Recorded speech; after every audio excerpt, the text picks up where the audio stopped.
L'heure des grands départs pour le week-end de Pâques. En France, c'est la dernière occasion de se déplacer d'une région à l'autre avant le début de 4 semaines d'un nouveau confinement.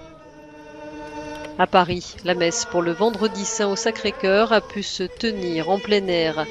Les célébrations qui n'ont pas été annulées se sont pliées aux restrictions et au couvre-feu de 19 heures. Partout en Europe, cette période de Pâques se déroule sous la pression croissante de la troisième vague de Covid-19. Comme en France, il y avait aussi du monde sur les routes en Lituanie ce vendredi après-midi aux abords des grandes villes. La police était mobilisée pour contrôler l'application des restrictions de circulation mises en place dans le pays balte.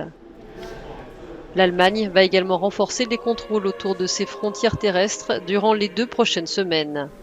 À Munich, les chrétiens ont commémoré la crucifixion du Christ.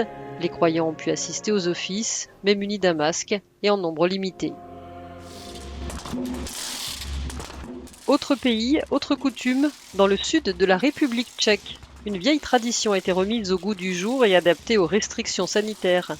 Une procession de personnes portant des masques blancs et des costumes noirs pousse des chariots qui cliquettent pour appeler les gens à la prière. Pour moi, c'est une belle expérience, dit ce participant. C'est une sorte de pause. Je peux m'arrêter, me demander ce qu'a représenté l'année passée et ce que sera l'année à venir. Enfin, en Espagne, la pandémie a également obligé à repenser les célébrations pascales, événement majeur dans la vie du pays. Si pour la seconde année consécutive, les processions ont été annulées, d'autres rituels ancestraux ont pu être préservés. Exemple ici, où la pandémie n'a pas empêché de résonner les célèbres tambours de Calanda.